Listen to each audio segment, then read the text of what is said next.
0.23 inches of rain in 48 hours. It's largely centered on the Toronto area watersheds.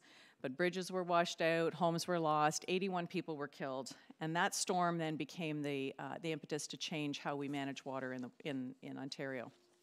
So in addition to the Conservation Authorities Act tenets that we already had, they added the power to control waters to prevent floods or pollution. That gave us the rights to have what is now a regulation, and the regulation allows the conservation authorities to define the floodplain and to regulate development in the floodplain. That responsibility is what we're probably best known for, sometimes most unliked for, but a lot of people think that we were formed just because of Hurricane Hazel, but in fact, the conservation authorities were formed many years before that, and it really was very forward-thinking at the time. So some of you may have heard that we had a Conservation Authorities Act review in the last government. So in December of 17, the Conservation Authorities Act was updated. This is the purpose of the new act, and it is to provide for organization and delivery of programs and services that further the conservation, restoration, development, and management of natural resources in Ontario watersheds. So we are your local partners on the ground. We protect, we manage, we maintain, we create, we enhance habitats and water resources in the watershed. So that was just a really quick overview. We're happy to chat with any of you further on that. But now I want to take a few minutes to provide you with a snapshot of some of the work we do in Orangeville and in the watershed. So we're going to talk for a few minutes about changing weather. So you know that with our changing climate, we're going to continue to see more extreme weather, and 2018 was no exception, where we saw flooding in February in the Credit and, of course, in the Grand watershed as well. We've been developing tools to help us in our tracking and warning for flood warning, including real-time gauging system for flows and for precipitation.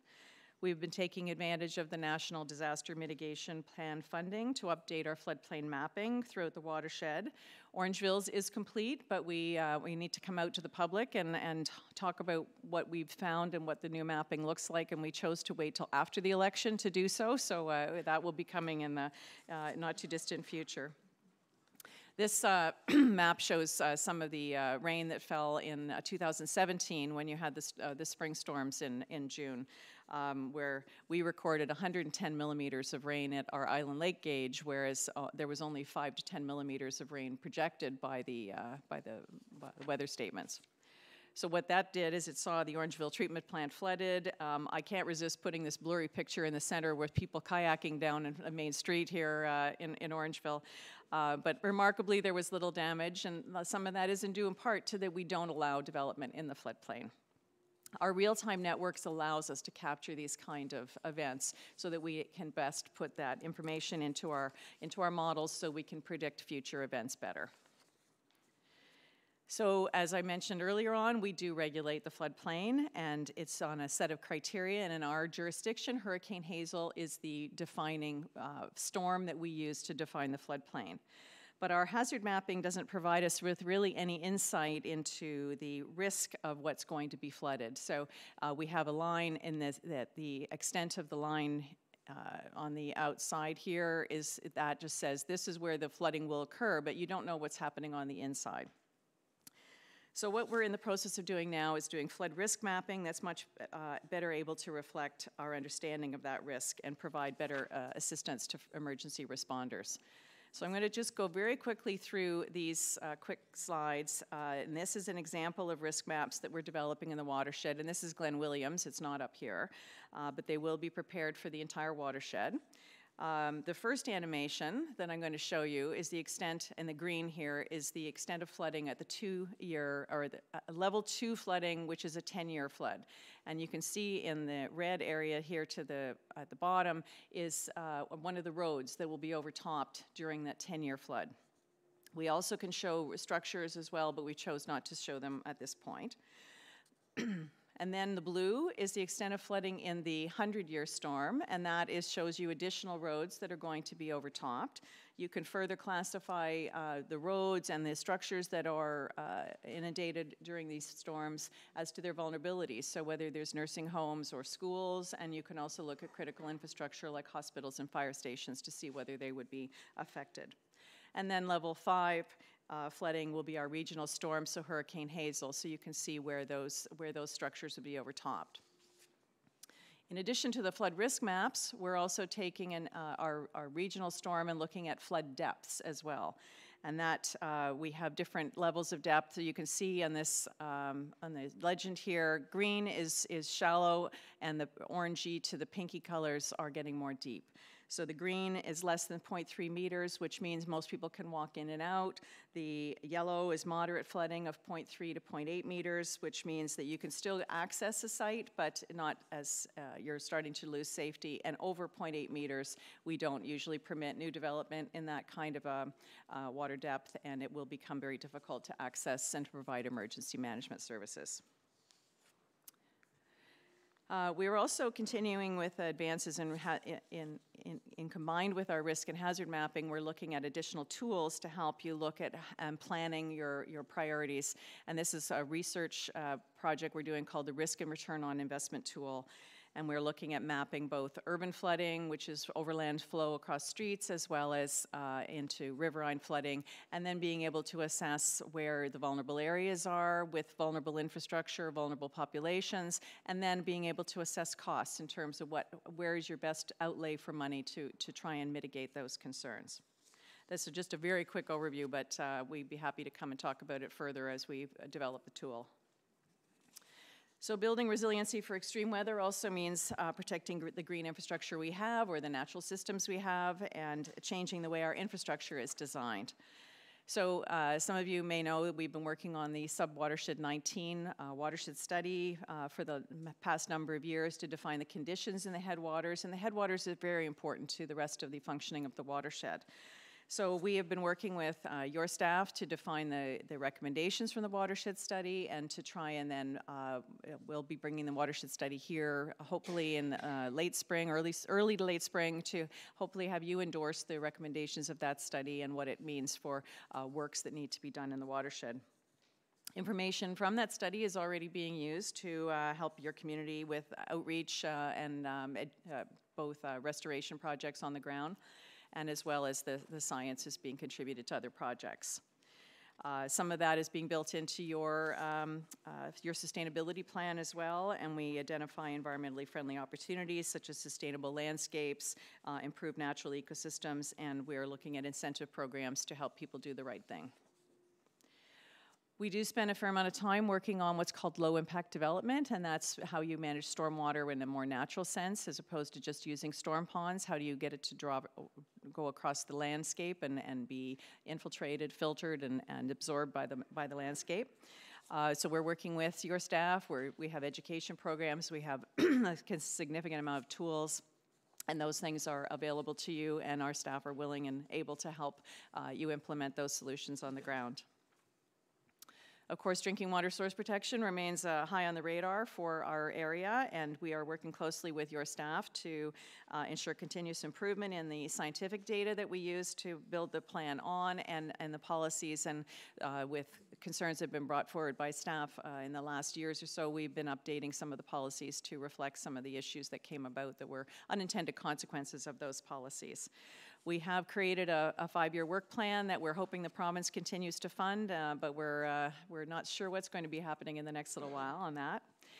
We've been certainly working with staff as well on water quality review, on sodium and chloride concentrations in the raw water supply of the town, and we're working with the town staff and the other headwater municipalities on the joint water supply management model as well.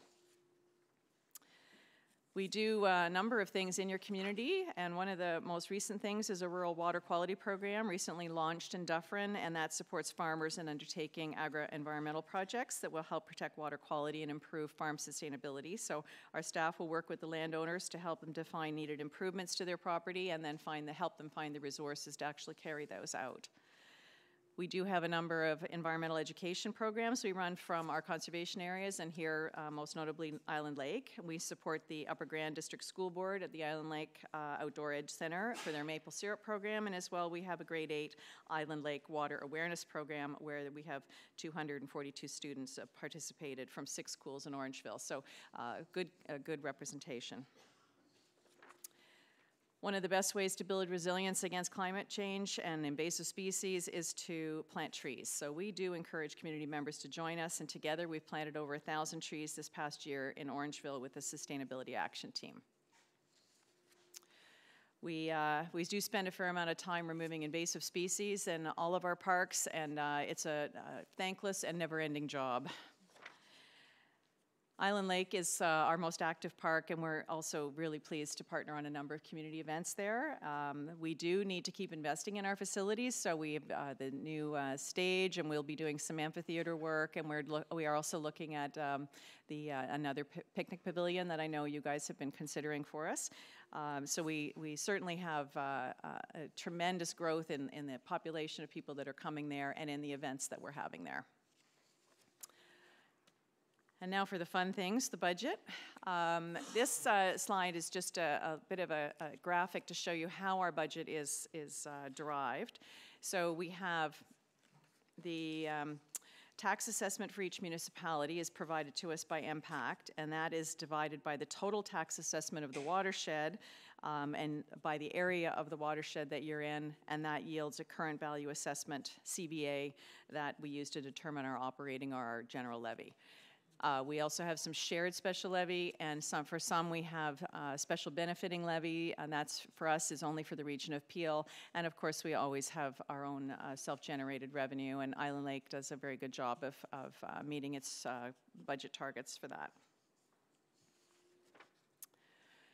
So for the town of Orangeville, the apportionment that you have for 2019 is roughly 2.4% of our total levy, and it's a slight decrease over 2018 of 0.026%. So it's an overall apportionment of $229,000. This shows you both of our general levy of the $228,649 and your special shared levy as well of $56,438. So for a total levy of $285,000. Just over $285,000. So that's a 2.27% change over 2019, or 18 rather, and accounts for $6,323. So this is our forecast looking out. We always refine our forecasts every year with both our issues as we see them and looking at things in more detail. Right now, it looks like 4.6% for 2020 and 3.4% for 2021. Those numbers are driven largely by investments we have to make in our Bell Fountain Conservation Area. We have dams to repair, and the park is undergoing a master plan, and we'll need some significant upgrades as well. So those numbers are in there, and that's part of our general levy. This just shows you our funding sources by a source. Our municipal funding represents about 52%. You can see our provincial funding at less than 1% of our budget, user fees at 17%, and internal chargebacks and recoveries at 31%. I did have at the beginning on our slide that we would talk about underfunded pressures. At this point, I don't have a slide for that, but as you can tell, Island Lake is a jewel in your community, but we need some investment in those facilities. Particularly, we're thinking we need a visitor center there.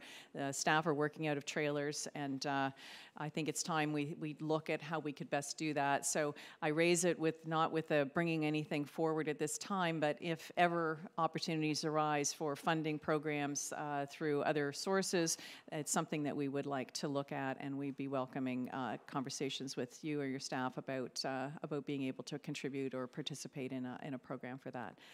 So with hopefully I did that fast enough, and I'd be happy to answer any questions that you have.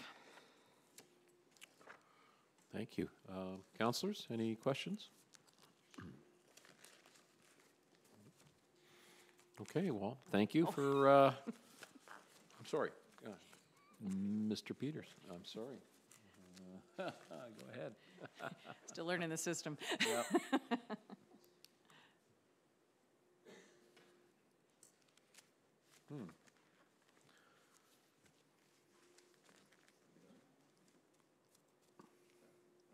Do I need to, maybe I turn mine off? There we go.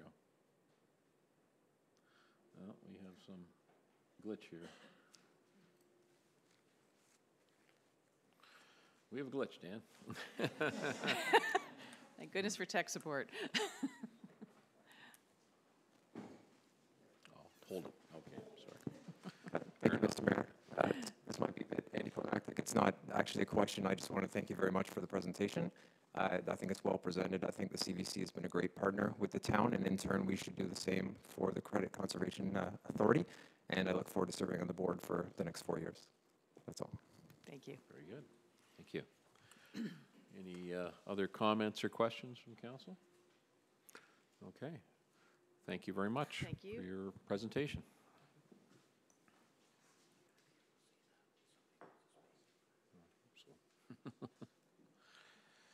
All right, our next presentation, Jane Blear's Communities in Bloom. Jane, are you here?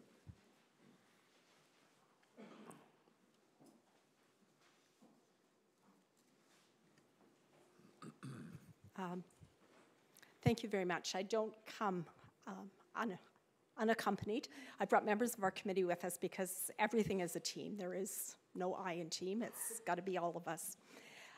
We're here tonight to present the National Award from Communities in Bloom to the town. It's an incredible honor. And I'd like you to take a look just at the award, because the award itself is very meaningful.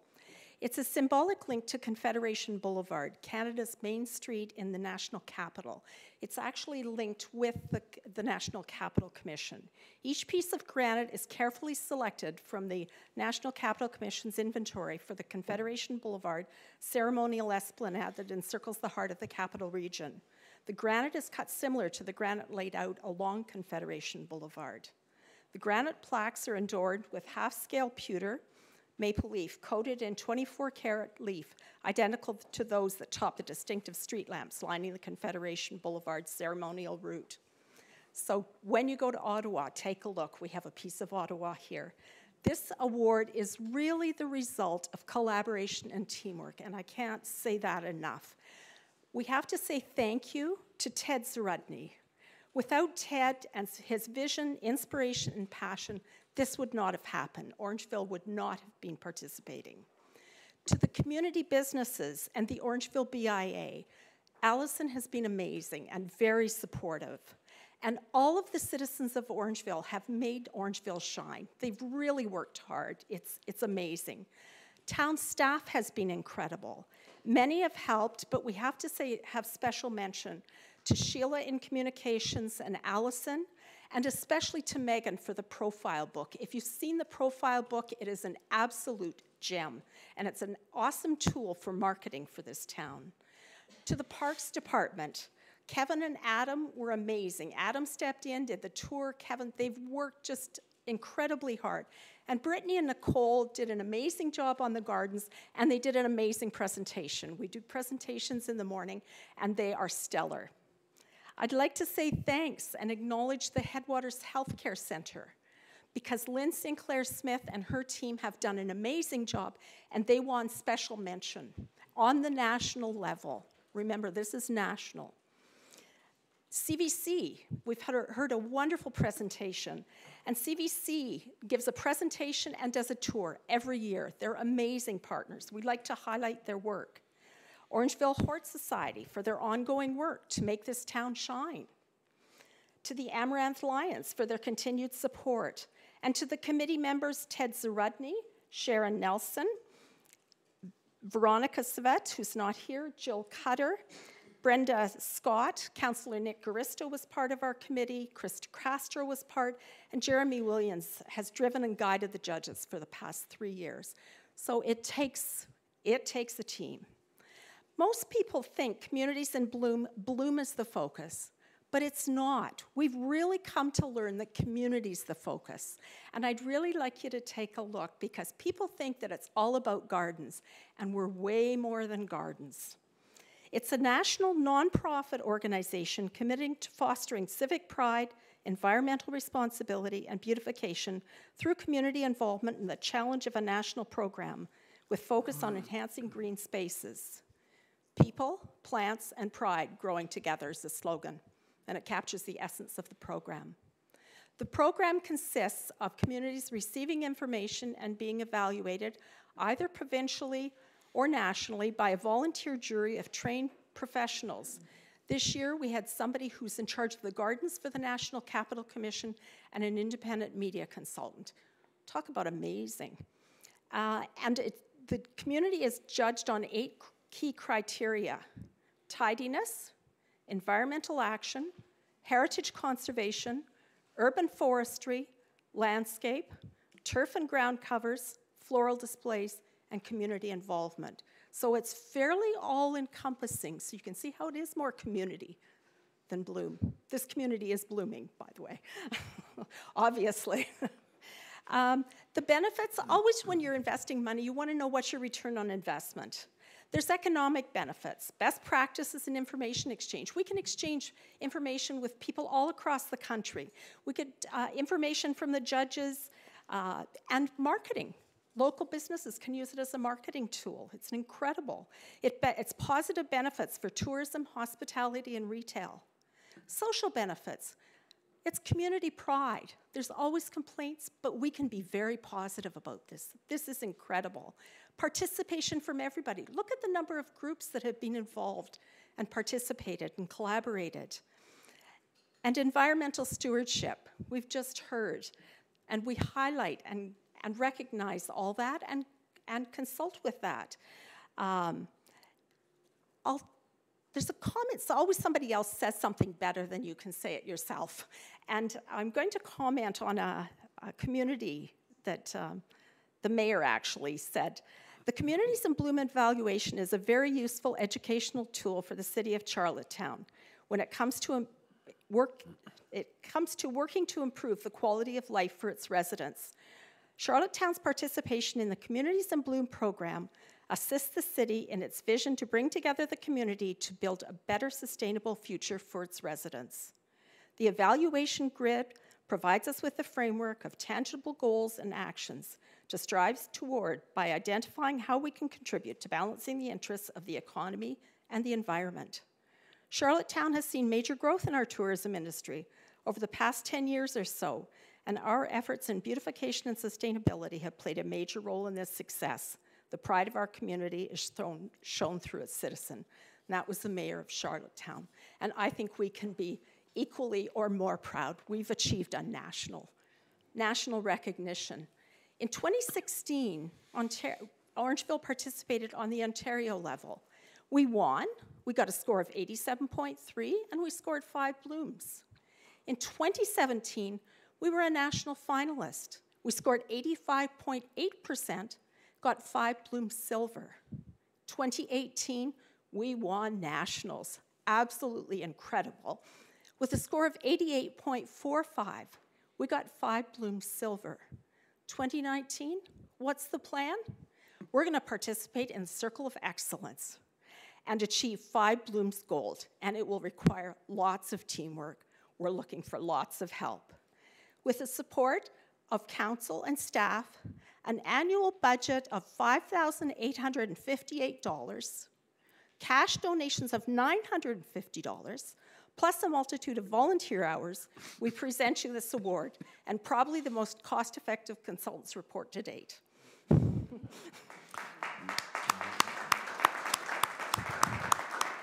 Well, congratulations to everyone that participated, and you really have beautified our town, and we thank you very much for that. Yeah. And just one last comment. This one's for you, Ted. Yes. Yes. Ted's been quite a champion, and we're sorry to hear he's in ill health. I'm very sorry to hear that. Yeah. But thank you so much, and congratulations for coming. Yeah. We'll make sure that these are We'll put them in a place of honor, for sure. Yes, they will. Thank you so much. Thank you so much. Yeah. Yeah. Okay, our next order of business, 7.3, delegation, Mr. Terry Lewis, concerning water drainage issues on Meadow Drive and Still Court. Mr. Lewis, please.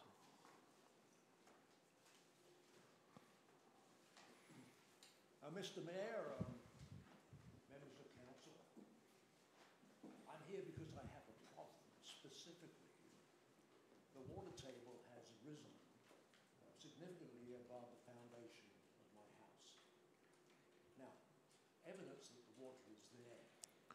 Mr. Lewis, could you step aside to the mic there for us, please? I'm sorry. Thank you.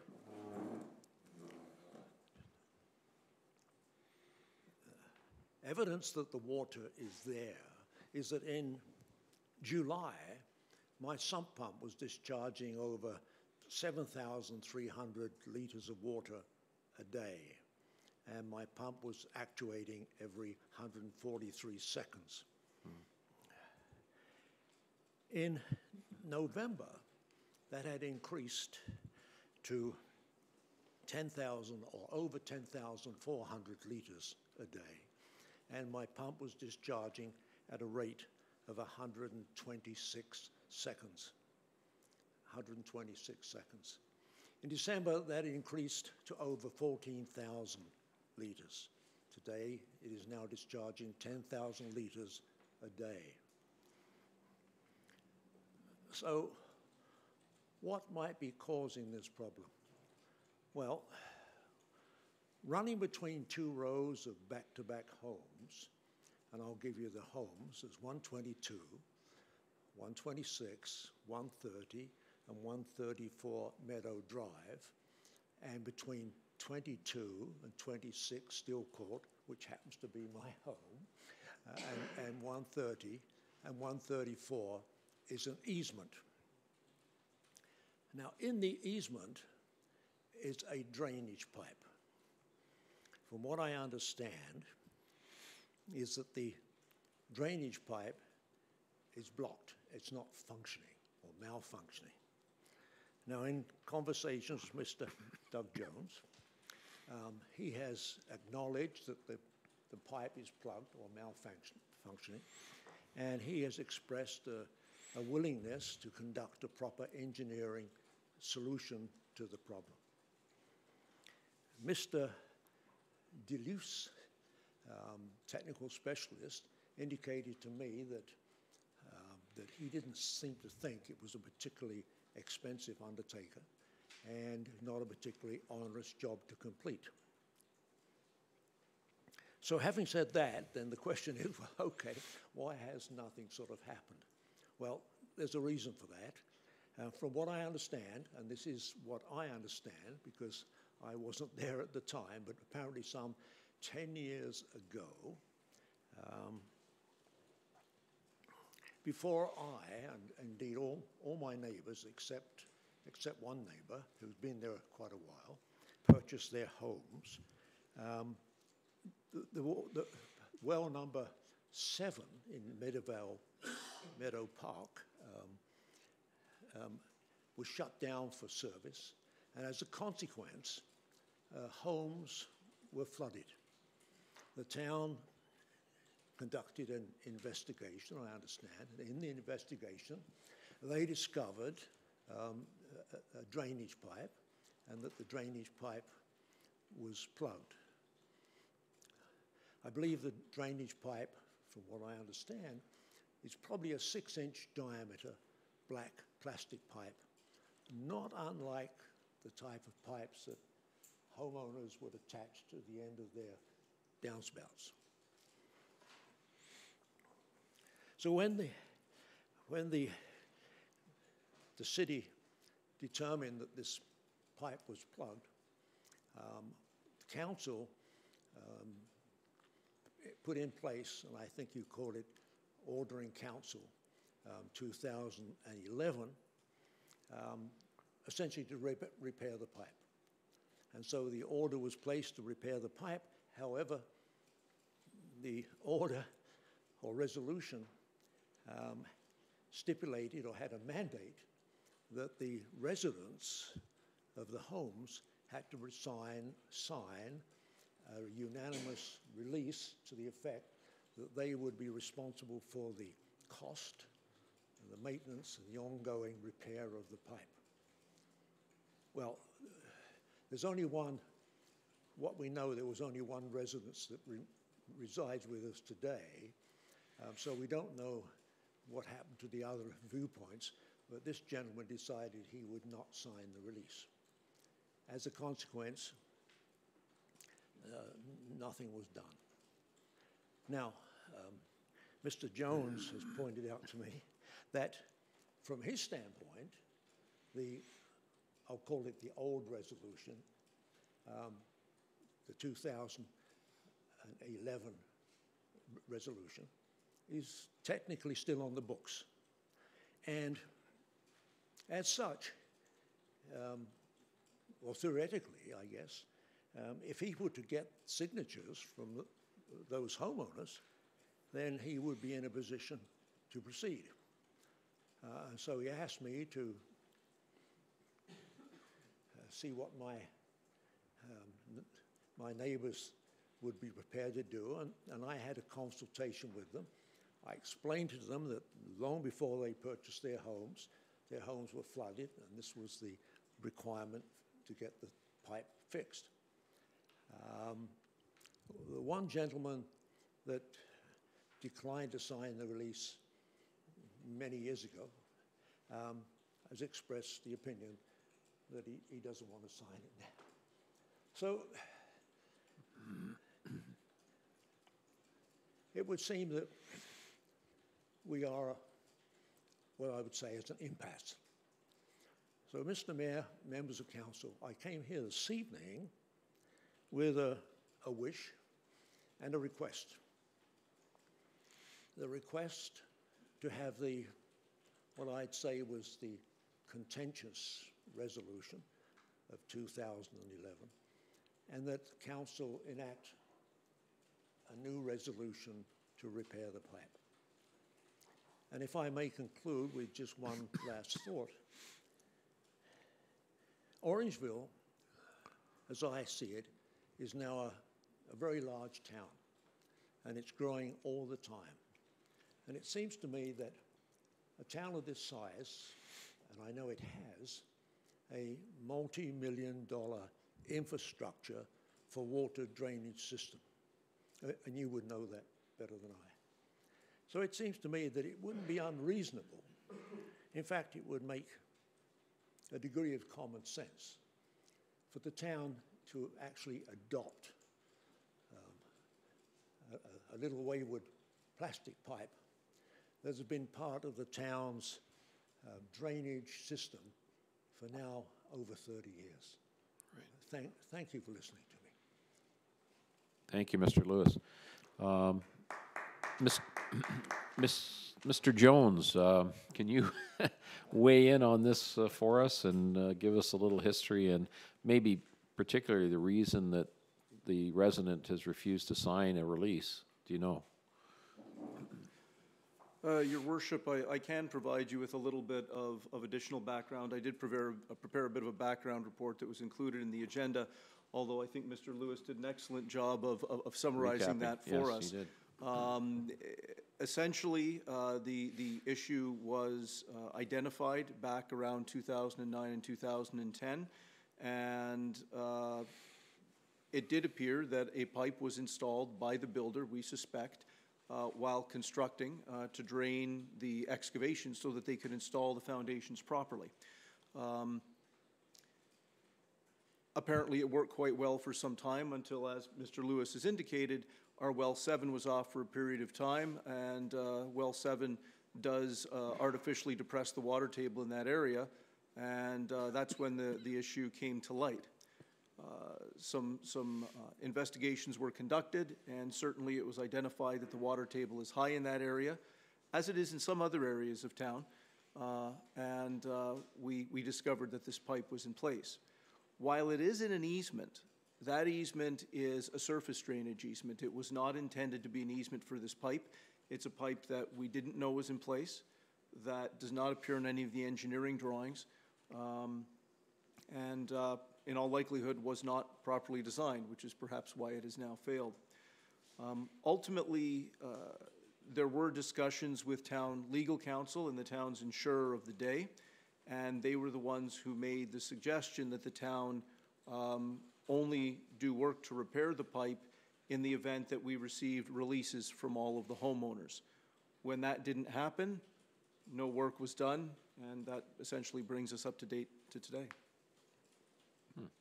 Interesting. I'm just wondering, what is the cost, estimate cost of the repair?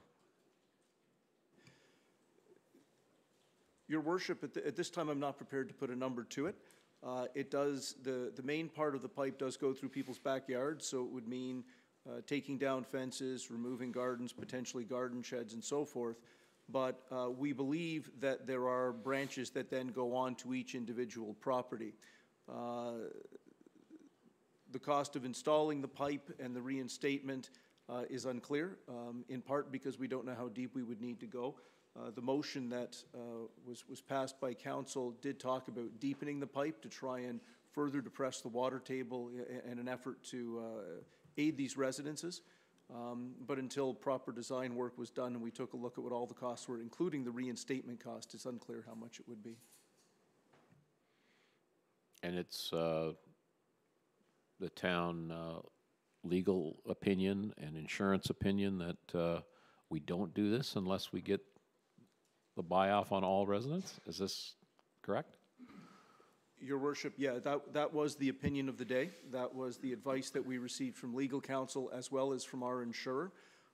I would suggest that if council were interested in moving forward with this work, that they don't pass a motion to do so until speaking with our current legal counsel and our insurer about the issue.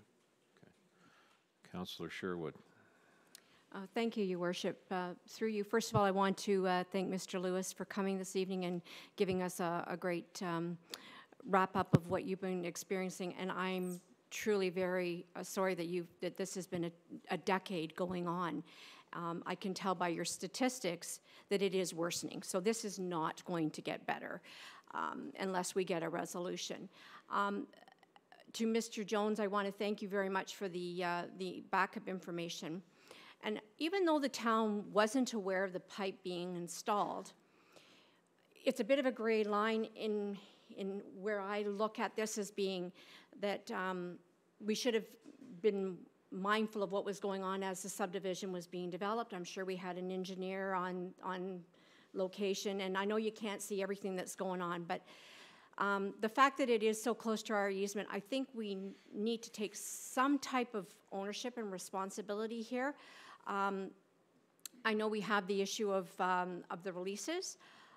In my particular case, I think if we replace it with the proper type of material rather than what I think was put in there as just a quick fix, maybe we wouldn't have to worry about having releases to have everybody sign us, because clearly this gentleman or homeowner does not want to sign, and this is now affecting getting this resolved.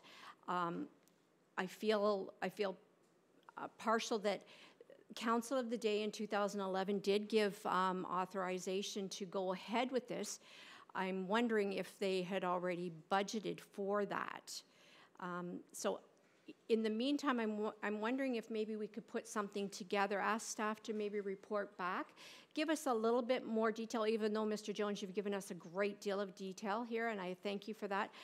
I, too, want to get resolution for these few property owners over there so that Mr. Lewis can sleep at night and not have to be woken up every 120 seconds. So, again, I just feel there was a little bit of onus on us, and there's a bit of a gray line as to whether that pipe is on our easement or not and part of our infrastructure. Mr. Lewis. Oops, oh dear. Mm-hmm. However, what occurred to me was that when the legal recommendation was that the homeowners sign the agreement, did they consider what would happen when those homeowners sold their properties? Is that resolution in perpetuity? In other words, subsequent homeowners, are they committed to be continuously responsible for the pipe? I don't think that makes much sense, and I don't think you could legally transfer that responsibility to new owners from owner to owner. If you could, it would be very convoluted. Thank you very much. Mr. Jones. Through you, Your Worship, I can't answer that question. The releases were to be registered on title of the property, and then they would run with the property from owner to owner.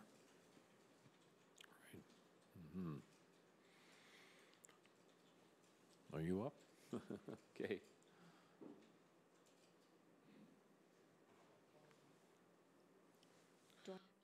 Hang on. We got it. Yeah, I don't know if this would be the appropriate time to make a motion that Mr. Jones reports back to council on this item. If so, I'd make that motion. With respect to what? Because there's pretty comprehensive report. I'm just wondering, can you put a dollar figure on this, Mr. Jones? We could come up with a general cost estimate to it. I would also suggest that if council is looking to have us report back, that we seek legal advice on the matter as well, so that they could provide council with legal advice on the matter. Yeah, absolutely. Okay. And do we have a timeline maybe for that, Mr. Jones? Is there? I suggest that's something that we could probably, perhaps not the next council meeting, but certainly before the end of February. Yeah. So, okay. So we have a motion by Deputy Mayor McIntosh to have town staff report back, including legal advice on the town effecting this repair and the approximate cost of it, and the ramifications of that going forward. Is that more or less what we're... And, okay, Councillor Sherwood will second that. Any other comment or discussion? Here we go. Gotta get used to this.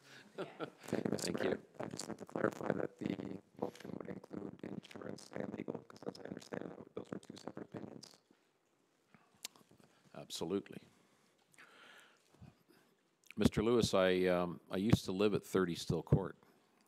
It's just a couple doors down from you, so I'm aware of the surface drainage swale that's in behind those houses, and from what I understand, this drainage pipe is subsurface, and the town had no knowledge of that on the initial subdivision development, right? Okay, well, all in favor of this motion? I'm sorry, hold on. Councillor Sherwood. Yes, Your Worship, thank you. Could I ask the clerk to read back with the resolution, how the resolution reads, please? If she can reach the mic.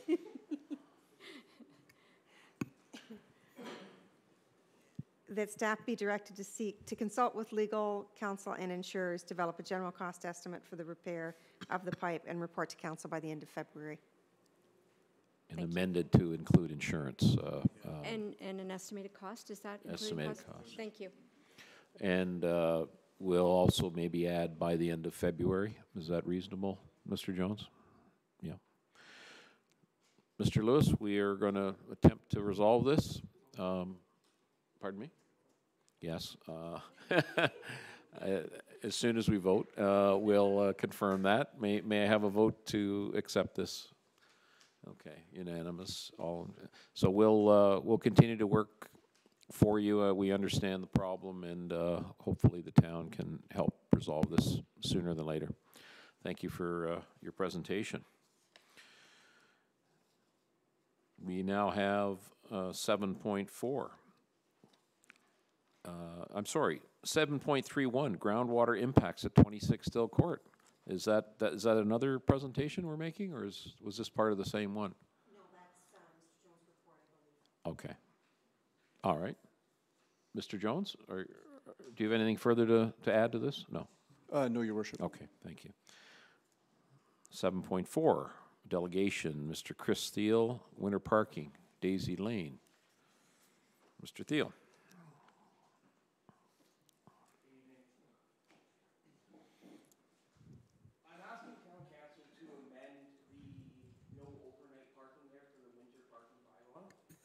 Due to the fact that I leave at work for like 5:30 in the morning. There's all these parking spaces all the way along across there that are feasibly able to be used for overnight parking.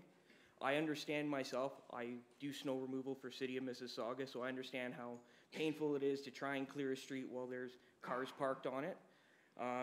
So basically, I'm just asking that it be amended to, it doesn't even have to, it could be like no daytime parking, but allow for the parking of overnight. Because I have spoken with a couple members of the town staff. They've mentioned that they've allowed like overnight parking at, for instance, Fenley Park and Rotary Park, adjusting which row, like doing opposing rows every other night. For me, Fenley Park is close, but it's a 1 kilometer walk. And when I'm leaving for work at 5 o'clock in the morning, that's a little further than I'd like to walk. If there's, if there's a shuttle service, then sure. But again, those parking spots are up there. I don't see why you can't use them for overnight parking. And then again, like I said, have it as it's ticketable to park there during the day, during the town's normal operating hours. So if there is any snow that needs to be removed from there, it can be done so during the town's normal operating hours. That's basically all it is. It's just, again, like I'm up at 5 o'clock in the morning, and to walk a kilometer in, 0 degrees to up to minus 20 degrees, it's a long walk. Right. And I just don't understand why we couldn't amend the bylaw for those purposes. I've spoken to numerous residents in that area about it, and they fully agree with me that having it as no daytime parking, that'd be perfectly fine with them. It at least allows us to have a spot to park closer to our homes, instead of having to, for instance, for myself, either getting a cab up to Fenley Park or down to Rotary Park. To me, it just doesn't seem like it's, reasonable. It just, the parking spots are there. I don't see why we wouldn't be allowed to park there overnight. Because if you can't park there overnight, I might as well park right beside my house and risk getting the ticket then. Right. Mm-hmm. Well, I know this isn't the first time that this has been brought in front of council. Yeah, that's the other thing too, is there is a gentleman that lives on the same street as me. He actually works with my father, and he had over $900 in parking tickets last year. Right. So for a parking spot that's literally right beside his house. And then, other things that could be said was if the plows go by and you're blocked in, well, guess what? That's the same as me essentially being parked in my driveway, and I have to clear that windrow out with a shovel. Whoop-de-doo. That's all part of winter. It's Canada. I totally get it.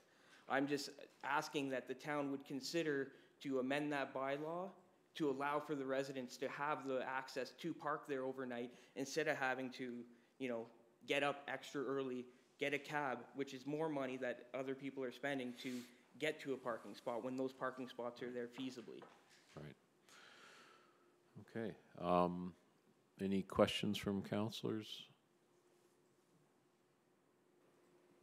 Yes, Deputy Mayor. Through you, Your Worship. I do appreciate Mr. Thiel's concern. I feel we'd be opening up a can of worms if we did this.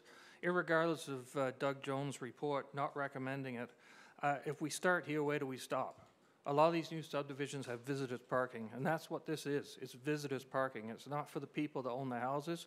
It's for visitors, and it's quite clearly marked for visitors.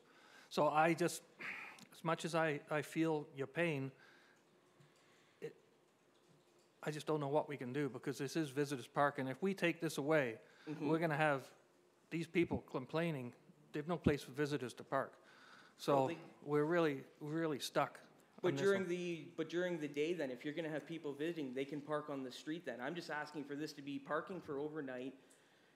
If you want to have it as parking whenever, that's fine. If you want to have it no parking during 7 a.m. to 5 p.m. to 6 p.m. whatever, then that allows the town to get in there and clear the snow and do whatever they need to. But it also allows those residents to not worry about having to spend upwards to $25 every ticket that they get. Because I have gotten a few tickets already this year, and I'm telling you right now, I'm fighting every single one of them. Mm-hmm. Because to me, it doesn't make sense that we can't park right there. It's right there. I don't know what its intended purpose was originally. I've heard stories where they had those parking spots and they put them in there while the development was going on for the people working in that area to park there. To me, it only makes sense that during the winter time, Like, what's the difference, though, again, though? Like, if you're parking there over the night during the summer and in the winter, why is it ticketable in the winter, not the summer, then? You know what I mean? I get it, the snow removal, but to me, it just doesn't make sense. And again, it comes down to, it would be a first-come, first-served basis. If you get there and there's no parking spots available, well, guess what? You have to look to park elsewhere. It at least gives the residents in that area an opportunity to not get a ticket overnight. Because to me, spending even $50 extra a week on parking tickets, that's a lot out of your pocket. You times that by 4, $50, 4 times a month, 4 weeks a month, whatever, that adds up. And over a period of time, like I said, one gentleman had $900 in tickets. He fought all of them, and basically they got all thrown out. So essentially now that comes down to, it's a waste of multiple people's times. The police officer there, that's money being wasted, him writing 100 tickets all the way out there, when it could just be simply, just let us park there Mr. Thiel, overnight. I think we've heard enough. Thank you. One quick question for Mr. Thiel. How many parking spaces do you have at your residence? 2, and those are already occupied. And so how many vehicles do you have in your home? 3. 3, right. Yes. Okay. Mr. Jones, do you have anything to offer here? I did put together a bit of a background report, and I think I've covered the issue to the best of my ability, but I'm certainly happy to answer any questions council may have. Councillor Sherwood. Your worship, my question was answered by the deputy mayor. I was going to ask you the same thing to Mr. Thiel as to how many personal parking spots you have, because I was trying to visualize where your parking is to begin with. So that has been answered. Mr. Jones has explained to us in backup about, I think, the outcry for the winter maintenance not being done is. But it all goes part and parcel together. Then you have residents that are saying that the road's not properly being maintained. Then you have the mother through the day who's trying to go to the arena saying, why are you saying no parking in that spot during the day when I want to park there to get somewhere closer? So we open up issues that cause other scenarios. So unfortunately, I'm very sorry for your predicament here, but the bylaw is there for the specific reason it is, and it is definitely an impediment if you are parked there. So again, Mr. Jones, you may want to add more to that, but my thoughts are that unfortunately it does cause more people complaining, I think, if we allow it. Okay, Mr. Thiel, I don't know that we have a resolution at this moment for your predicament.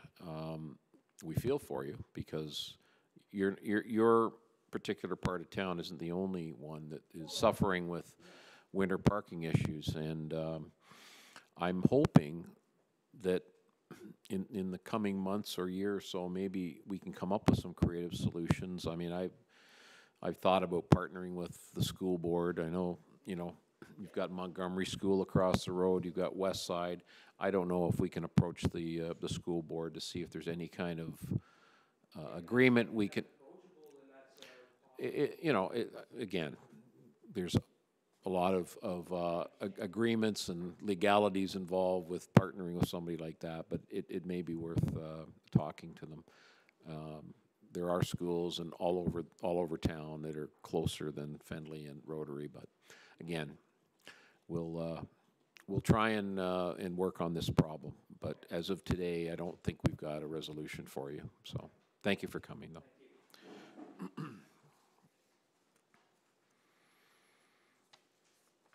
So we have no statutory meetings. We have no consent. Staff report. 10.1. Sustained Mobility Collaborative Agreement. A recommendation regarding Sustained Mobility Collaborative Agreement be received. May I have a motion to accept this recommendation?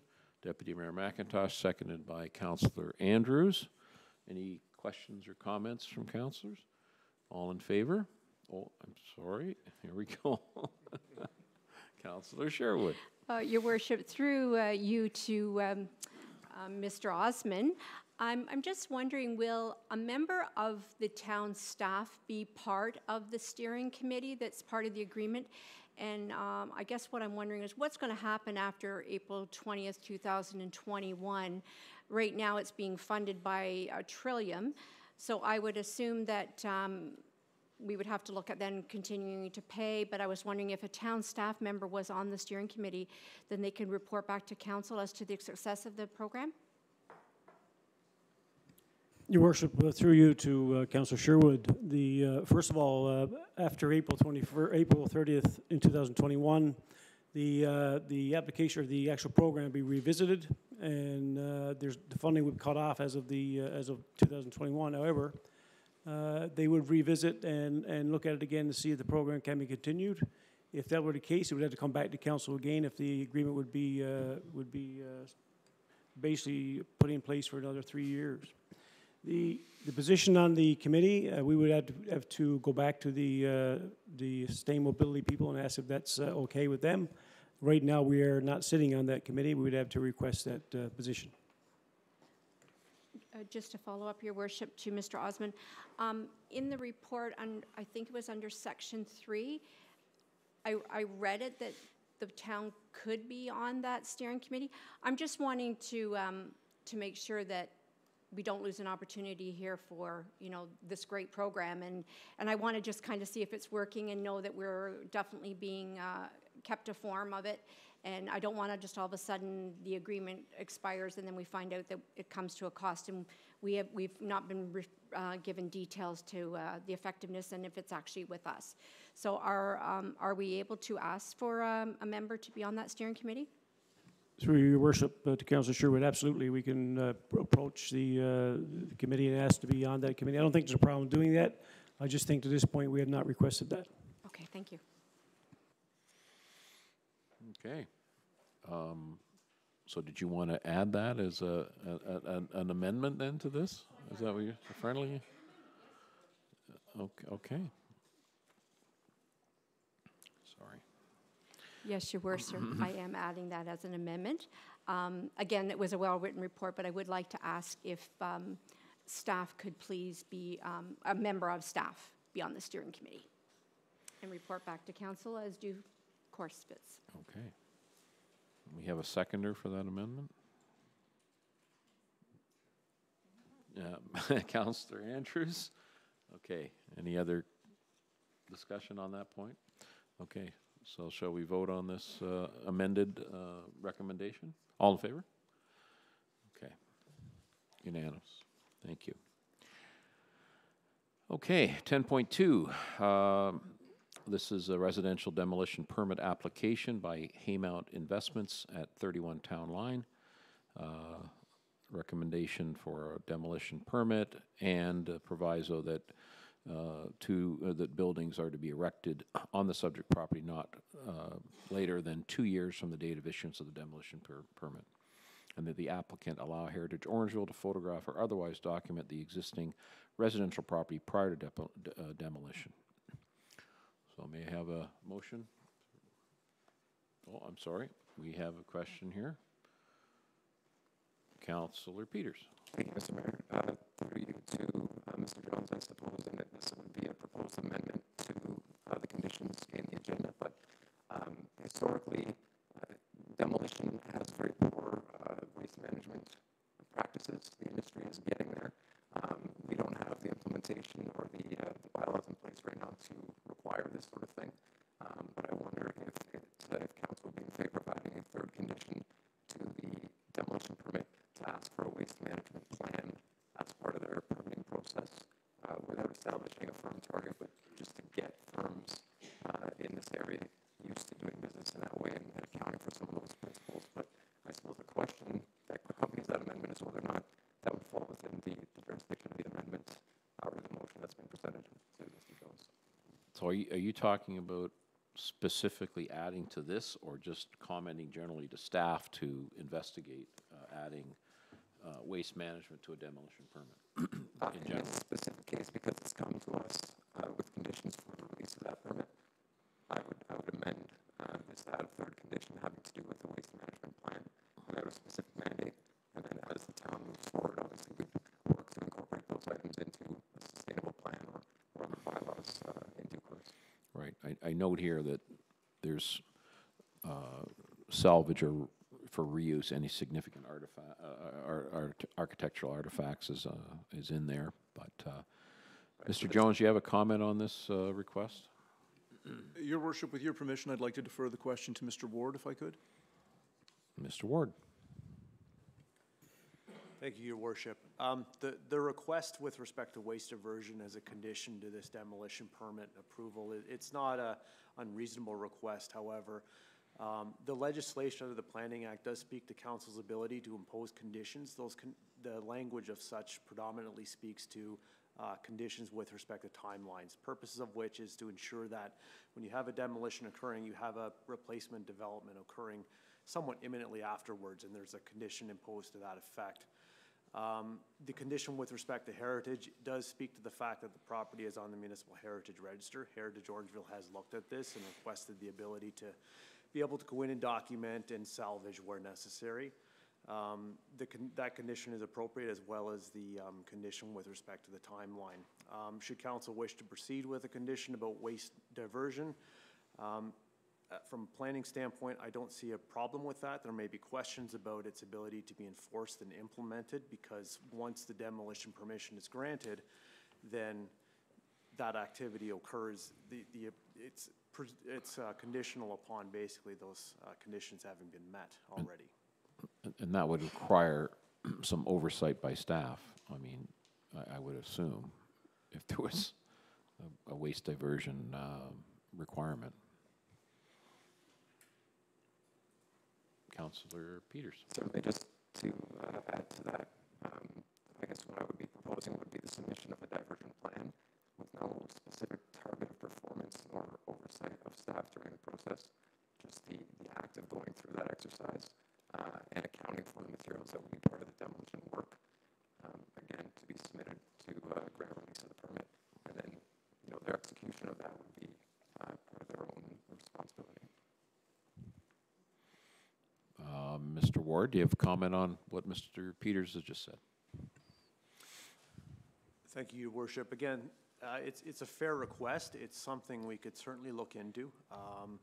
This particular application, as with most of these residential demolition matters, they come on the heels of a series of planning approvals. Perhaps through one of those approvals, we could look at implementing such matters with respect to waste management and waste diversion techniques. Okay. And again, Mr. Ward, would you recommend that we can add this to this, or is this something that we can implement moving forward? What would you recommend? Thank you again.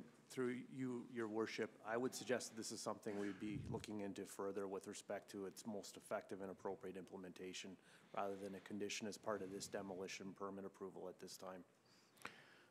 Councillor Peters, would you be would you accept a recommendation for town staff to look into and prepare a recommendation of going forward on any new demolition permits for council to consider? Oh. Okay, sorry. Thank you, Mr. Mayor. I certainly agree with that direction and believe that should be something that's looked into separately. I'd still like to propose the amendment to this motion. If it's not carried, so be it. But at this time, I think we need to strike while we have the opportunity for this development, and that would become part of the requirements or built into some of the planning documents we have moving forward. Okay. I'd like to make so that motion if we have a motion to amend this to include a waste management plan for this permit.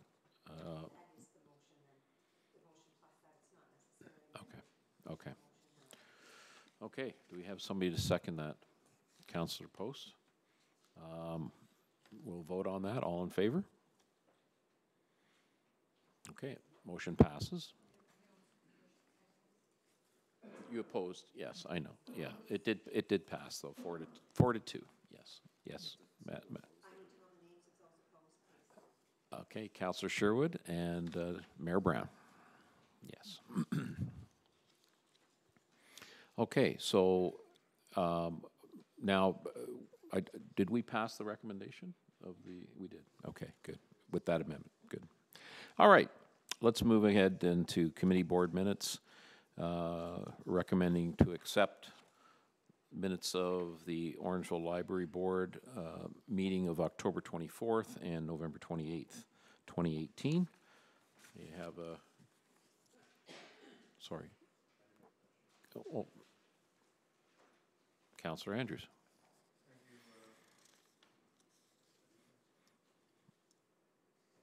There we go. Look at that. Thank you. Sorry. Very quickly, through you, Your Worship, to Mr. Osmond. There was one item in that particular board minute that a previous member of council had ended up requesting some investigation or partnership or possibility of a partnership for an arts center. Has anything moved along with that?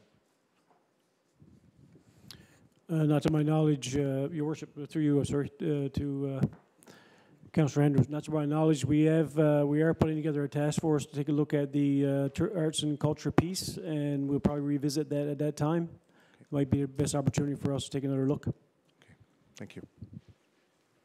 Very good. Okay, so I have a motion to receive these minutes. Deputy Mayor McIntosh, seconder, Councillor Andrews, all in favor? Thank you. Okay, question period. Does anybody wish to ask any questions? Yes, sir.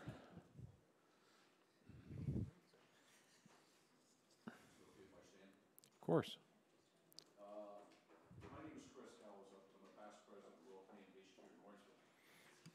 And I have some correspondence that's coming in this evening regarding something that we, as keepers of remembrance, have tried to do, and we have built 2 other monuments here in town. Is this with respect to 13.2? Yes, it is. Okay. Is there, I'm sorry. This isn't the spot at this point. We're just asking right now, are there any other matters, any other questions that anybody has to ask at this point?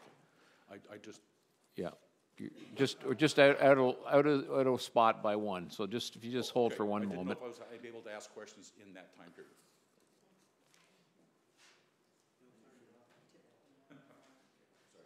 Any other questions from the audience? Okay. Okay, so we're going into.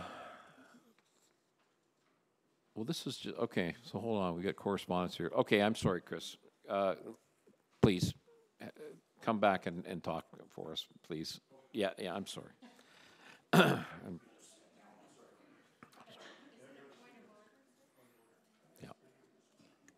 I'm sorry. Again, my name is Chris Gallows with the Royal Canadian Legion. I thank you to have my members here. We have some veterans and some members of the executive committee just for a little bit of moral support, because I think this is about time that the town celebrates the people who paid the ultimate sacrifice. And I don't think, as a veteran who served my country, as other members here have, don't think we were asking for that. But this is your town. I understand things do happen for a reason, but I think as a veteran, it's about time that I travel Veterans Way every day, and I see those flags with no recognition. And as a town cemetery itself, I think we should put something there. And it's pretty simple. It's self-explanatory. So, but I do thank you for having us here, and thank you for taking a look at this adoption. Okay, thank you. Any questions that anybody has? Okay, Councillor Sherwood. It's actually me. Okay, go ahead. Deputy Mayor McIntosh. Go ahead. Looks like I have the mic. So this is the request for $30,000 for the monument, correct? Did you put your application in as through the grant process that the town offers? A grant process that the... So through you, Your Worship, in absence of the treasurer, Mr. Jones, would this or should this have not gone through the grant application process? Mr. Jones. Through your worship to Councillor Sherwood, the Legion did come before Council in the past, and on September 10th, 2018, Council did pass a motion that the $30,000 to be put towards a monument at the Greenwood Cemetery for the Legion be considered as part of the 2019 budget process.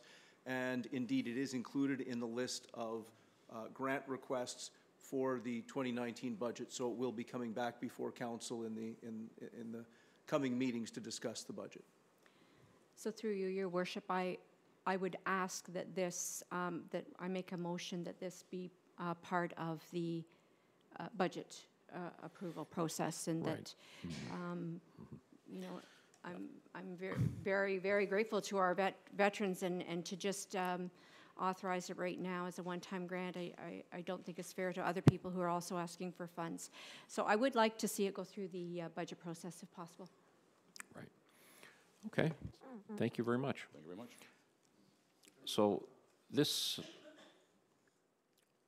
So your request is falling under our correspondence and our agenda here. And we've got 13.1, 13.2, 13.3, these various correspondence that are being received by council here. So, Madam Clerk, do we want to go through each one of these? Okay. So, Sorry, yes, go through them individually, please, because they all have separate requests. They're not information items. right. Thank you. Okay. So let's go with 13.1.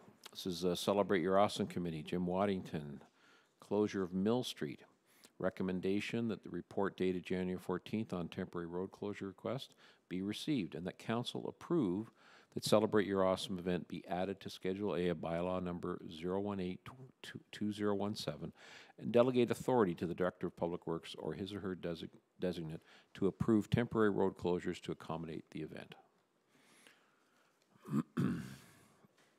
Councillor Peters. Oh, I'm sorry, Councillor McIntosh. I would make that motion.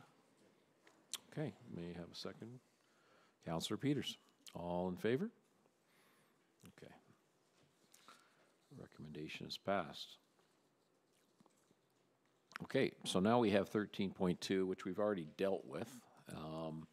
I'm going to ask Councillor Sherwood to speak. So this is, Your Worship, where I would like to put a motion, please, if I could, that this request come to council as part of the budget, the 2019 budget process.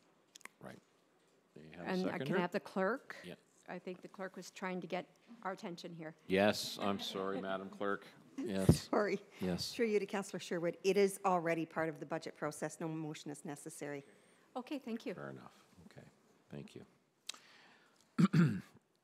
Now we have 13.3. Pardon me. Refugee Committee, Deb Shaner, regarding bus passes for refugees for 1 year, requests that council approve the provision of 5 adult bus passes and 1 child bus pass for refugees for 1 year. Any comments? Yes, Councillor Peters, or Councillor Andrews, I'm sorry. That's quite all right. Through you, Your Worship, has this been put forth, Madam Clerk, as part of the budget request? Or is this a non-budget request and the organization has come forth to request the funds? Through you, Mayor Brown, it's outside the budget. Okay. Is Ms. Shaner here? No? Does anybody in town staff know where these folks live? And who is Ms. Shaner with? I mean, refugee committee. I believe Compass Community Church. Compass Community Church. Okay. And so a mono-based church is asking the town of Orangeville for funds. Yes, Councillor. I did have some questions, and unfortunately, with no representation from the organization, I guess we can't get the answers at this point, but I did have some reservations about this request, and especially with us going into budget deliberation. You know, I do have enormous admiration for the church and what it does in our region. But I also feel that there are other ways or organizations that might be able to support this particular request, and I was certainly going to entertain even an opportunity to speak with this particular organization privately to try and find another method of fundraising to support this. Right, right.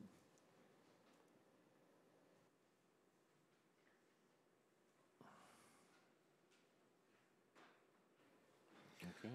Through you to Mr. Jones, what would the approximate cost be on this item? It's just shy of $4,000. Is it in the report? Okay. Yeah.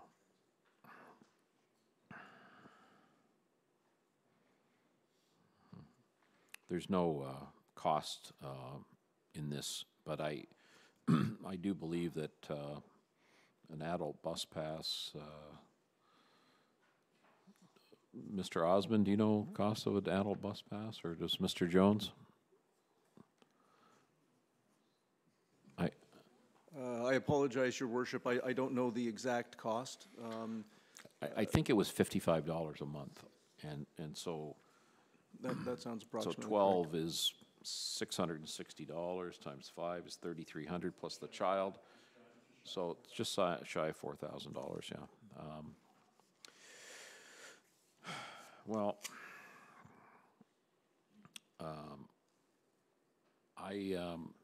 I'd like to make a recommendation that we turn this down. I'm sorry, but without further understanding of this, I think it's a tall order for somebody to come and ask for $4,000 for the town residents. So I would like to make a motion that we reject this request at this time. Do I have a seconder? Councillor Sherwood seconding. Shall we have a vote on this? All in favor? Okay, so this request has been rejected.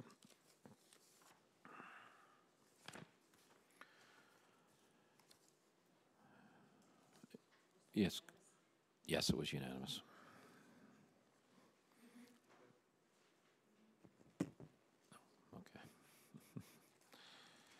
So we have a number of information items here.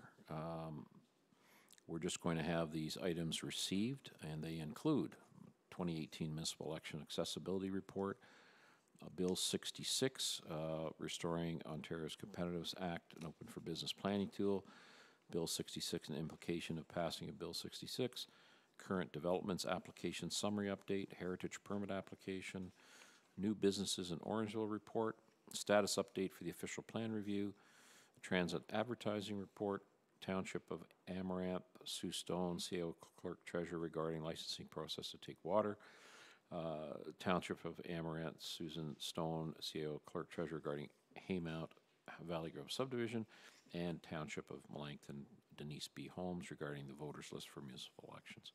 Recommendation that the information items listed above be received. May I have a motion to receive these items? Oh, I'm sorry. Let's, okay, Councillor Peters. Thank you, Mr. Mayor. I was wondering if this was the appropriate time to ask questions about these items, and if so, could I? Yes, go right ahead.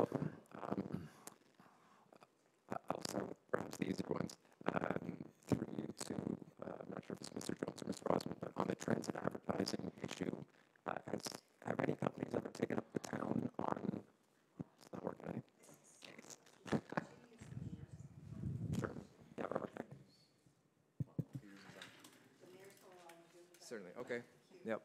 Apologies to everybody. On the transit issue, or the transit report, I was curious if any companies had ever taken up the town on the advertising other than the agreement we have with MyFM. Advertisers? Correct. Through your worship to Councillor Peters, yes, we've been in a bit of a lull as it relates to transit advertising the outside of the buses. We recently changed the sizes of our buses. We've gone from smaller buses where we did see considerable advertising on them to larger buses. We were waiting until the whole logo contest was complete and the rebranding of our buses was complete to start putting advertising on the exterior of our buses, because we wanted to know where it should go and how much room was available once the branding was complete. Subsequent to that, there was a motion made at council for staff to review advertising. There was a suggestion that it was inappropriate for advertising to be larger than the town's logo, and this report tries to address that review. Assuming that this goes through this evening, we will then proceed. We've had several people who are very interested in advertising that have been waiting until this is complete before we can start putting more advertising on the buses. Yes, of course. Yeah, Councillor Peters. Yep. Sorry for the rigmarole. My second question would be through you to Mr. Ward regarding the OP update process. Are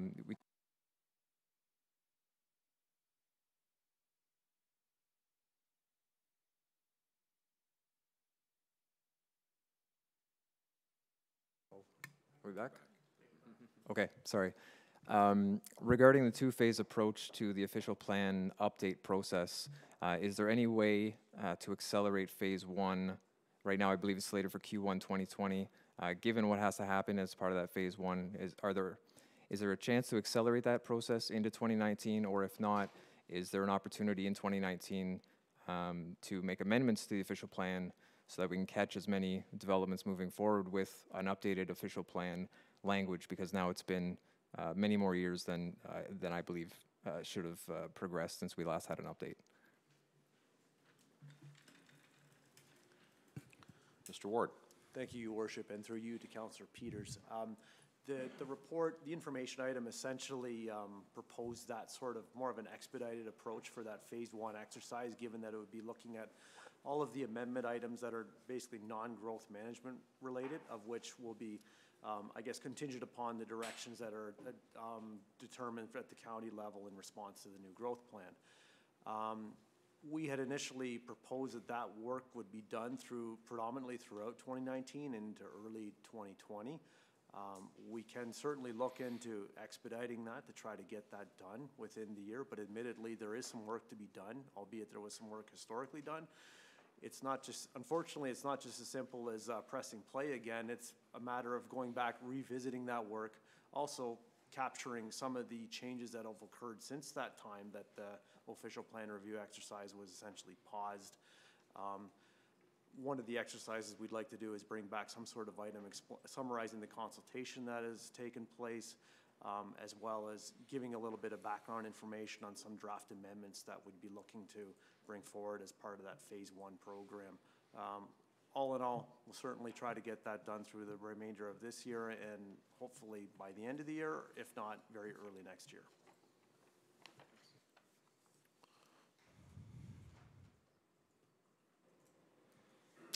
Councillor Andrews. Thank you, through your worship. And again, this is just a follow-up to Councillor Peters' question to Mr. Jones. And again, thank you very much, Mr. Jones, for the detailed transit report and our conversation that we had. Provided some clarity, and I certainly look at the ambitiousness of moving forward with the opportunities, some revenue generation on our buses. I feel that, there were some in the previous council that had views towards, logoing and also the size of potential advertising, but I feel that it's a warranted revenue generation opportunity. I do have one question again, and I apologize we didn't get this in our conversation previously, but out of curiosity about transit shelters in the town, does that also fall under this jurisdiction when it comes to transit advertising? So the transit shelters we have, be that on Hanson Boulevard, other locations throughout the town, would that fall under this particular possible revenue opportunity? Through you, Your Worship, to Councillor Andrews, we collect revenue for transit advertising from several locations. Shelters typically isn't one of them right now. We collect them from the benches where we have an agreement with a firm that does the advertising on the benches, and then we have the inside and the outside of the buses. Okay. So the answer at this point is no. Okay. So who does have jurisdiction over that? Is that an outside firm, or is that falling under your particular departmental responsibility, or would that be just... Mr. Jones. We do have jurisdiction over the shelters as well. Okay. All right. Thank you. Just to clarify, though, the revenue generation goes directly to the bus shelter company? Is that on the advertising revenue on the bus shelters? No, that would come to us as well. Any advertising that was on the shelters would come to us. The only agreement that we have is for the benches, where a firm pays the town a sum of money on an annual basis, and then they go and they secure advertising and advertise on the benches, and they keep any revenue that they get from that. The remainder of the advertising comes directly to us. When it comes to the buses, we either deal directly with local companies who want to advertise on our buses, or there is a couple of firms, one that approaches us on a semi-regular basis is Street Scene, that deals with regional or provincial or national ad campaigns and will approach any number of transit systems with campaigns and look to advertise on buses, both inside and out. Right. Just one more question, Mr. Jones. The number I read in this report was, I think, $100 per month on bus advertising. Was that per side, or was that per bus? Your Worship, because the My FM ad, there's one on each side. Correct. That's per ad, per month, per bus. So if the advertising space in the exterior of the bus, there's room on both sides as well as the back. So if a bus had advertising on both sides in the back, there would be $300 in revenue per bus per month. Right. Okay. Also, following up on Councillor Andrews' comment, I've looked at the photographs that were included in your report. I think the size of the logo for Orangeville Transit was appropriate and good, and the reason that advertisers want to advertise is they want their message, and I don't think that Transit Orangeville's message should be larger than the advertiser's message, and so I know council in the past, some had thought that somehow the Orangeville Transit logo was more important, and frankly, I don't buy it. So I'm happy with what your report is. I have in my other career as a realtor have advertised on benches. One of those benches, I just finished up a contract. It was $175 a month for the bench ad. So I don't think that $100 is too light. In fact, I would look at escalating it over time. I really do, because I think it's a bargain. I really do, at $100 per side. So something for you to think about. And I do believe you did compare to some other municipalities, I believe. Is that correct in your report? So. Yes, Your Worship, we did. Right. So anyway, jack it up. All right. Councillor Post. No, Deputy Mayor McIntosh. I'm sorry. That's okay. We're going to get this straight yet. Sorry, Deputy Mayor You McIntosh. covered most of what I wanted to say anyway. Interesting, I was looking up today the Zamboni that we have at the arena. We charge $2,500 for an ad on that for the season, and yet $100 for the bus. I just think it's way, way too low. I seen an election sign in your little thing. I would have loved to have used that a couple of months ago for $100. That would have been the cheapest thing I would have had. So I truly believe the price needs to go up, at least double what it is. Thank you. Councillor Post. Thank you very much. Mine actually has nothing to do with the advertising at this point, but a different information item, so I don't know if it's appropriate for me to discuss right now. But speaking of Bill 66, it's one of the information items, and it's quite a contentious issue.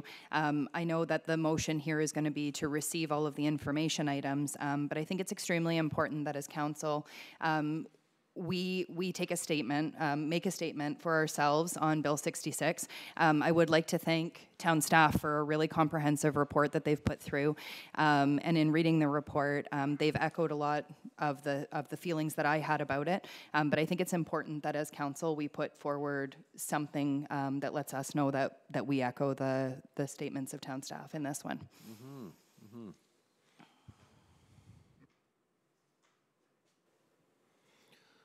I also agree with Councillor Post. It was interesting tonight, we had the CVC here, it kind of went hand in hand. I'm not sure, they're looking for some action by the 20th of January in regards to this. Who's going to do that action? Is that up to council? I personally have some real concerns, as I'm sure most of us do on this item, so just looking for your guidance. Mr. Jones. Mr. Jones. Through your worship, I'll do my best to answer the question. If I get off base, Mr. Ward will correct me. My understanding is that the report that was provided was to characterize staff's thoughts as it related to Bill 66 and give council an indication of some of the comments that we would be making. Deputy Mayor McIntosh is correct. The commenting period for Bill 66 ends on January 20th, which is why it is before you this evening. Certainly having a council motion endorsing this report wouldn't be unwelcome and could be provided along with staff comments. I don't know if Mr. Ward had anything he wanted to add. Thank you, Mr. Ward, your worship. Mr. Jones couldn't have said it better. I have nothing further to add to that. That's the consultation period that the province is currently within. Our intention is to submit comments that echo the sentiments contained in the staff report, and if you chose to provide a higher level of endorsement to that, that would be perfectly acceptable. Right. I would propose through you, your worship, that I would make that motion if so be it. Okay, and Councillor Andrews will second that. Any other comment? Councillor Peters. Thanks. We'll try this mic this time.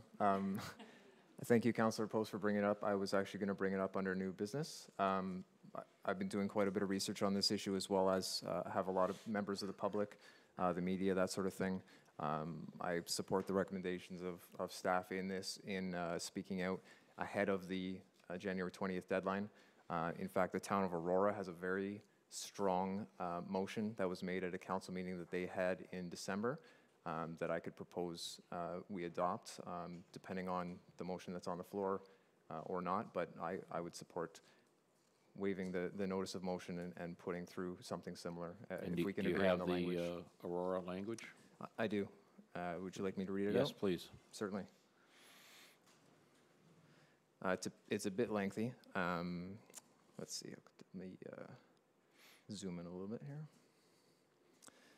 Whereas the protection of the integrity of the Greenbelt is a paramount concern for our residents, and whereas the continued legislative protection of our water, groundwater, surface water, and waterways is vitally important for the current and future environmental health of our community, and whereas significant concerns have been raised by residents, community leaders, and environmental organizations, such as the Canadian Environmental Law Association, that provisions within Bill 66 will weaken environmental protections as it, and this is in quotes, will enable municipalities to pass open for business zoning bylaws that do not have to comply with, end quote, important provincial environmental statutes. And whereas an open for business bylaw may be approved without public consultation, and whereas provisions within Bill 66 may allow exemptions from municipal official plans, and whereas the town of Aurora's official plan, which we could of course make Orangeville, represents not only a significant investment of taxpayer resources, but reflects our community's collective vision for current and future planning, and whereas our official plan clearly designates land that is environmentally protected, and whereas our official plan also provides clearly designated land to meet future employment land needs, I would have to ask Mr. Ward for verification on those line items, but there is then a four-part resolution. Now therefore, be it hereby resolved that Aurora Town Council opposes plan changes to the Planning Act in the proposed Bill 66 that may allow for an open for business planning bylaw, And be it further resolved that the Government of Ontario be requested to reconsider the proposed changes to the Planning Act included in Bill 66, which speak to the creation of the Open for Business Planning Bylaw. And 3, be it further resolved that a copy of this motion be sent to the Honourable Doug Ford, Premier of Ontario, the Honourable Steve Clark, Minister for Municipal Affairs, the Honourable Andrea Horwath, Leader of the New Democratic Party, MPP Michael Parsa, MPP Deputy Premier Christine Elliott, and all MPPs in the province of Ontario. We could, of course, switch out our local MPP in that regard. And be it further resolved that a copy of this motion be sent to the Association of Municipalities of Ontario and all Ontario municipalities for their consideration. Then an amendment was added to include, be it further resolved that notwithstanding the future adoption of Bill 66, the Town of Aurora will not exercise the powers granted to it in Schedule 10 or any successor sections or schedules to pass open for business planning bylaws. And that was moved and carried. Right. Okay. Well, I'm certainly supportive of what the Town of Aurora has done, and I would, I guess, recommend if town staff could take the wording of the Town of Aurora and Orangeville-ize it. Are we more or less in agreement here? Okay. Sorry? I would second that. And so, Mr. Peters, I guess his resolution for Town Council to prepare a letter and address to many members of provincial parliament and others that we adopt a similar letter that along the guidelines of the Town of Aurora, and have our town staff prepare one for submittal through the provincial consultation prior to January 20th. Madam Clerk. Sorry. She's sliding over. Hopefully we'll get this set up better for the next time. There is already a motion on the floor from Councillors Andrews and Deputy Mayor McIntosh that Council endorsed the staff comments. So I'd suggest calling a vote on that and then calling a vote on the Orangevilleization of the Aurora resolution. Let's vote on the first recommendation if we can. All in favor? We are unanimous on that. And then we will vote on Councillor Peters' resolution, seconded by Councillor Post. All in favor? Unanimous. Okay. Well, we had, as I said, we had the CVC and Communities in Bloom here today. We're all very interested in keeping our town safe and concerned about environmental issues. And so thank you for digging that up, Councillor Peters. That's very good. Are there any more questions regarding these items to be received? Councillors? No. Okay. So I have a motion to receive all of these items. Councillor Andrews, seconded by Councillor Sherwood. All in favor? Thank you. Okay. I don't believe we have any notices of motion. Do we have any unfinished business? I don't believe so. Any new business? Councillor Post. I'm not sure if mine is best meant for notice of motion or for new business. Perhaps the clerk can help me out with this one. But the history behind it is back in 2014 or 2015, there was a very comprehensive recreation study completed by a consultant, and Council of the Day decided to just kind of receive it and shelf it, and it never got touched. And there were some great recommendations in there for Tony Rose specifically, and other recreation facilities. And as we prepare into the budget process and looking at the potential next 5 years, I think it's important that we bring back that report to consider it as we're looking at doing a 5-year budget plan and approving it in principle. For what some of those recommendations were, I think that this is perhaps an appropriate time, and I'm not sure what the best way to do that is, so perhaps Madame Clerk can help me out with that one. To bring that back if there needs to be a notice of motion or if it's better under new business or where it's going to fit best. But I'm looking for the support of council to bring that report back. Mr. Osmond. Your Worship, if I could speak to Councillor Post, through you to Councillor Post, yes, you're correct. The actual assessment was done in 2014, and it is on our 5-year plan window in terms of taking a look at the future prospect, if you would, for what we do with Tony Rose over the long term. It was part of the assessment as lots of detail. You're right, there was some things that were tabled from that report. And we did propose in our budget process to revisit that over the next two years. And again, once we get into the budget discussions, you can definitely discuss it again at that point. If you want to change the actual schedule of that particular discussion, you could do that. But we have done things from the report, of course, and we can bring you up to date on some of those things during the next few weeks and months. But you're actually correct. The report was tabled to a certain degree, but some work had to be done and was done on that particular building. So it depends on how council wants to approach it when we get into the budget process. So do you have a copy of that report? Okay, so then is that something that, Mr. Osmond, if you could circulate to council for us, please? Your Worship, I could do that, yes. Absolutely. Thank you. Councillor Sherwood. I'm actually wanting to put another motion when we're finished dealing with this. Okay. Unrelated. Do we need a motion here to request circulation of that document? No. Okay, so Councillor Sherwood. This is kind of going back to when I didn't show support in the demolition permit with regards to Councillor Peters' request for waste, because my whole thought process is that rather than just dealing with it in this one particular application, I was wondering if we could have staff bring something back to us with regards to waste diversion when we get these demolition permits, or if you could provide us with what is already there. I don't know if I'm making myself clear. What I'm trying to find out, I guess, from staff is in the demolition permit application or the agreements, I want something in there regard, to complement what you're trying to achieve, Councillor Peters. If I don't know the wording here, perhaps you could help me out.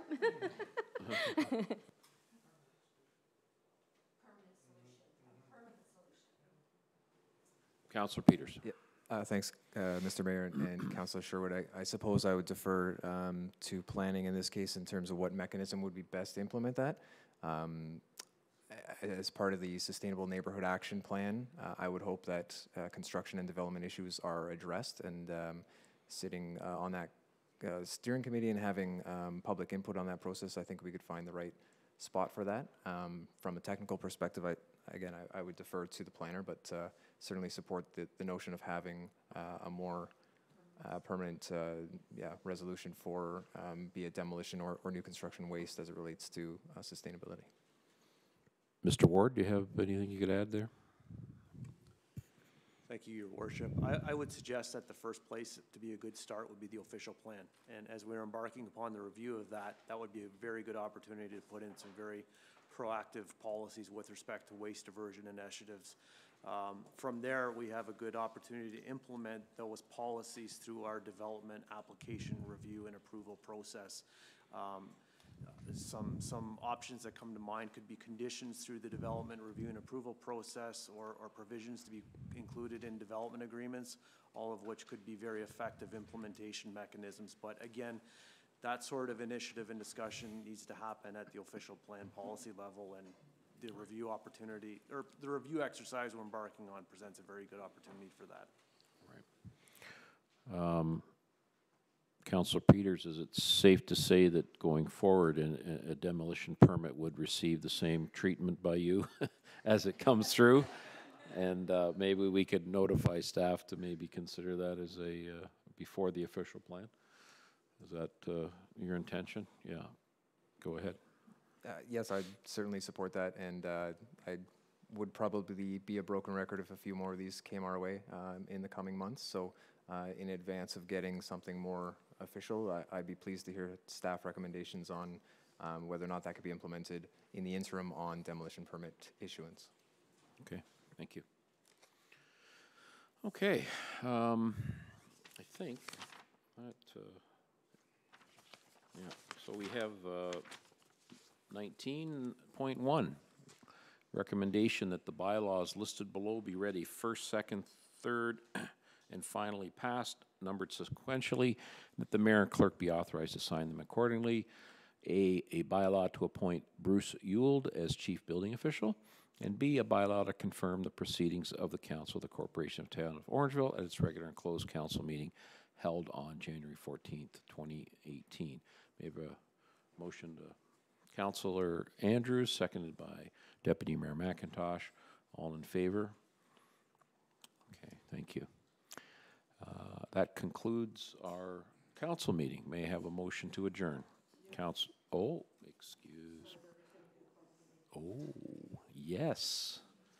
Okay, I think we'll have a recess, and then council's going to go into closed session. All those public members that are here, thank you very much for attending tonight. The night is over for public. Thank you.